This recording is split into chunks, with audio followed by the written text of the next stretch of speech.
Welcome to a Locked On Titans POSTCAST. The Titans lost their fifth straight game. It looks like they are a broken team right now. Let's talk about what happened in this loss on a Week 16 Locked On Titans POSTCAST. Let's get it.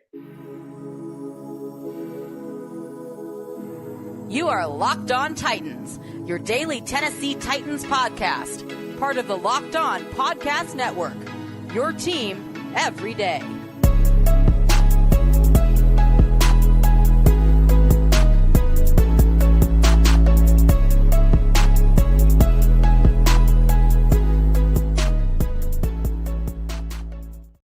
Titans fans, we got one step closer to the left tackle of the future. Say it with me. Left tackle of the future. Left tackle of the future. All jokes aside, guys, the Titans lost their fifth straight game in a row. They have completely fallen apart.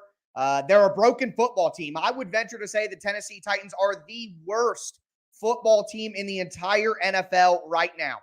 The Titans are the worst football team in the NFL as they currently stand right now. It's pretty crazy. I see Jorge, I'm with you. Embarrassing, infuriating, heartbreaking. How much do we have to endure? 2 more weeks. 2 more weeks, because as of today, the Tennessee Titans have given the division lead away to the Jacksonville Jaguars. And I don't know about you guys, but I have a hard time believing that the Titans will beat the Jaguars in the last week of the season. A hard time believing that that would happen. So we're getting closer. We're getting closer here. Let's dive into this game a little bit. Just talk about some of the things that stood out to me here.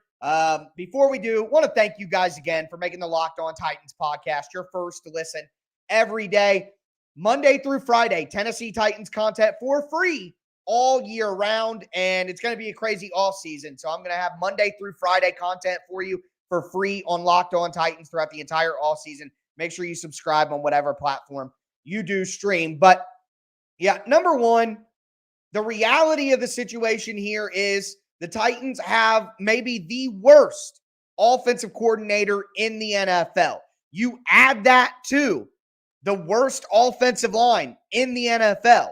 You add that to Malik Willis simply not being ready to be an NFL quarterback. I mean, it's tough for the Titans to win. They even had a shot here. The Titans were driving, and these are the kinds of things that just kill you. You're driving, you got a chance to go up, you're winning 14-10. You got an opportunity to go down and put the game away, and your best player fumbles the ball. I mean, the coaching is hard to overcome. The offensive line is hard to overcome. The unready rookie quarterback is hard to overcome. But you're not going to overcome your best player dropping the ball on the ground. What is it, 5 straight weeks in a row now? Henry's had a fumble. He's fumbled 6 times. 3 of them he's lost. I'm not going to sit here and say Derrick Henry's fumbles are the worst problem. I'm just saying when all the other issues you have are in front of you, it's nearly impossible to do it when Derrick Henry is also fumbling the ball. Like, I just want to say, guys, what can Malik Willis do right now? Malik Willis can use his legs. He can complete short passes that are schemed up for him. Someone tell me why the Titans ran 1 RPO, which Malik completed. The Titans ran, 2, 3 read options. The Titans ran 2 times a play action fake to Derrick Henry where Malik Willis was able to get on the move and get out of the pocket and dump it off into the flat to a tight end. The Titans are trying to use Malik Willis like he's Ryan Tannehill. Even if Malik Willis was fully prepared to be an NFL quarterback, you would never want to use him like you would use Ryan Tannehill. You would never have the same offense with Ryan Tannehill as you would with Malik Willis. So why does the coaching staff continue to do this to Malik Willis? Malik Willis didn't play great, okay? But this offensive line is terrible. Malik got sacked 4 times. Ryan Tannehill would have died behind this offensive line. The Titans were better off with Malik in this game, even with Ryan Tannehill being a significantly better player right now, because Tannehill couldn't have operated behind the offensive line. Malik was running for his life all day. So we have a terrible offensive line, which is, let's do this. The first problem, the biggest problem, is Todd Downing is not an NFL offensive coordinator. Todd Downing is not an NFL offensive coordinator. That's the biggest problem the Titans offense has, is Todd Downing. Number two, it's the offensive line, which gave up 4 sacks and consistent pressure all day long. Malik was running for his life. Number three, they have a rookie quarterback who is not quite ready to be an NFL quarterback. And that's why Malik Willis needed a red shirt year. And then you add 4, Derrick Henry dropping the ball all over the ground all the time. It's just impossible. It's impossible. And the defense wasn't even that terrible today. The Texans have been playing good football recently. And the Titans defense held them to 19. And it would have been 16 if not for the fumble where Derrick Henry gave them free points. So, once again, for me, a lot of the season comes down to injuries on defense and Todd Downing on defense or on offense.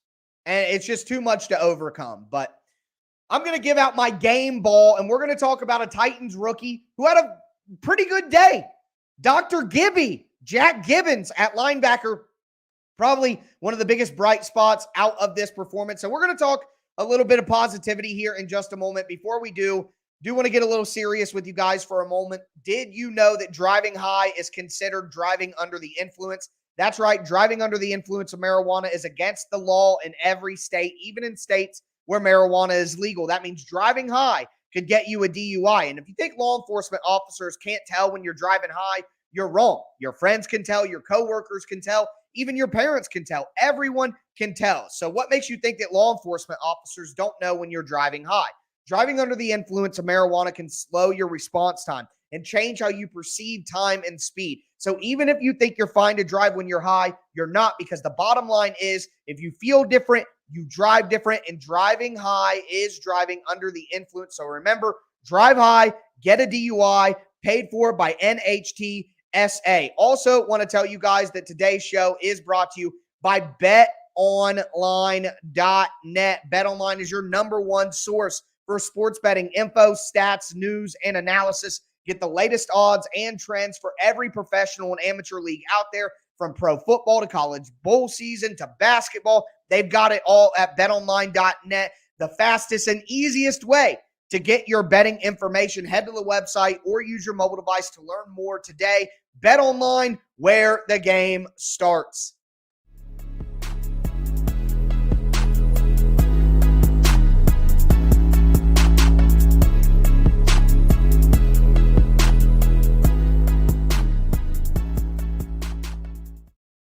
Titans fans, we are going to continue this postcast. Just kind of broke down all the issues on offense. Again, 4 sacks on Malik Willis.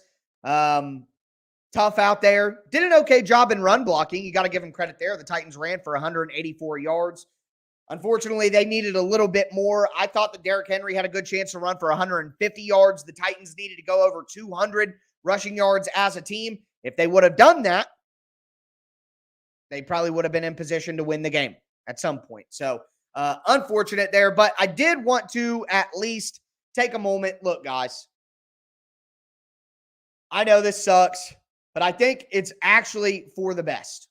I think that, like I said at the beginning of the show, the Titans got closer to the left tackle of the future. Okay? The Titans got closer to the left tackle of the future today. It's in the best interest for the Titans to lose out at this point. Tannehill's not coming back. This team is not winning a playoff game, even if they magically found a way to beat Jacksonville in Week 18. We know that. What is important right now is getting the best draft pick possible for the Titans so they can get a left tackle or get a lineman. That's what's best right now. And with the good offensive tackles that are going to be in this draft, very important that the Titans lose these last few games. That's what needs to happen now. We know, I said a couple of weeks ago, if the Titans can get healthy or in general, if the Titans can get healthy, I think they could still win a game in the playoffs. But they aren't. Tannehill's out for the season. NPF left the game today. Zach Cunningham got brought back from IR. He's gone. He went out during the game too. Bud Dupree, baby. Everybody's favorite player, Bud Dupree, out, left the game, questionable with a chest injury. So this team isn't going to get healthy enough to compete. They're going to have no rhythm even if they got healthy. This season is over. This season is done. Need to lose as many games as possible so that the Titans can get a good offensive lineman in the draft. It's point blank, period. The last thing that I want to say is I do want to hold up my end of the bargain, be positive here. Jack Gibbons, Dr. Gibby, 8 tackles, a pass deflection, had an interception. He had a damn good game out there. We'll talk more about him when we talk Tighten Up and Tighten Down on tonight's full recap. But Dr. Gibby, you get my game ball. It was tough to find somebody to give it to, but you get it. Jack Gibbons, undrafted free agent linebacker. Congratulations. That's the high point. That's the positive side of things is Jack Gibbons played okay. I thought he was pretty terrible in run defense, but he made some plays out there, so we got to find something. But I'm going to be back with you guys later on tonight to do my full 30-minute recap. I'm going to post that show either later on this evening or I might post it early tomorrow morning so you have it on Christmas. Either way, guys, regardless of what the Titans are doing or not doing now, I hope you guys have a happy holidays and a Merry Christmas. You stay safe and warm out there. Treacherous weather all over the country. This team's broken, and we all need to look forward to an insane offseason where hopefully Mike Vrabel cuts the cord and tears this thing down, and they try to build it back up with a brand new core because this version of the Titans is officially dead. The window's closed. And hopefully they lose their last few games so we can get even closer to Broderick Jones or Paris Johnson, Peter Skoronski, one of the really good offensive tackles in the draft, because that's what needs to happen next. That's going to do it for me today, though, guys. Merry Christmas. Stay safe out there. As always, I am your host, Tyler Rowland, and this was a Locked On Titans postcast.